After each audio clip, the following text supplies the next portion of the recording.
Please like and subscribe. So మనకి ఇప్పుడు still అయితే న్యూట్రల్లో ఉంది, స్క్రీన్ పైన ఏం లేదు.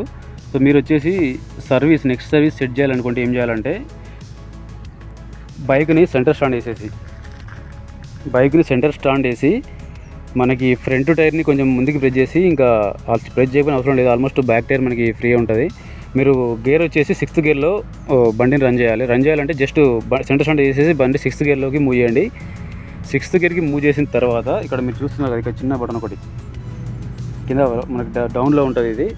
సో ఈ బటన్ వచ్చేసి మీరు లెఫ్ట్కి నొక్కితే మీకు ఇక్కడ ట్రిప్ 1 అని స్టార్ట్ అయ్యింది స్క్రీన్. ఆ తర్వాత ఒకసారి కిందకి నొక్కండి, ట్రిప్ 2 వస్తుంది. మళ్ళీ కిందకి నొక్కితే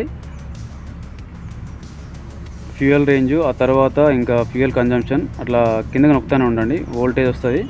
ఇక్కడ మీకు సర్వీస్ డ్యూ అని ఆప్షన్ కనిపిస్తుంది కదా. యాక్చువల్గా ఇది ఏమవుతుందంటే మన ఫస్ట్ సర్వీస్ తర్వాత 500 కిలోమీటర్స్ తర్వాత మనం ఫస్ట్ సర్వీస్ చేయించినప్పుడు ఇది రీసెట్ కాదు యాక్చువల్గా బై డిఫాల్ట్. సో వాళ్ళు సర్వీస్ చేసినప్పుడు మన రాయల్ ఎన్ఫీల్డ్ వాళ్ళు కూడా వాళ్ళు రీసెట్ చేయట్లేదు, ఇది 5000లో అట్లనే ఉంటా ఉంది.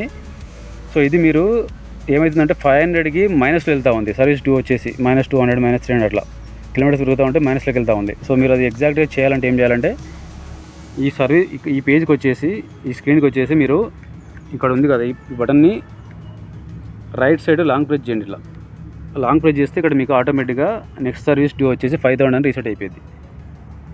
సో నేను అదే చేసినాను. నేను ఫస్ట్ సర్వీస్ చూస్తే నాకు సర్వీస్ డ్యూ అని చెప్పి 5000 చూపిస్తూ ఉంది. నాకు డౌట్ వచ్చి రీసెర్చ్ చేసి నేను సెట్ చేసినాను. ఇది వచ్చేసి నాకు ఇప్పుడు రీడ్ అవుతూ ఉంది. ఇంకా నెక్స్ట్ సర్వీస్ వచ్చేసి 3939 కిలోమీటర్స్ అయితే ఉంది, లేదంటే 166 డేస్ ఉంది.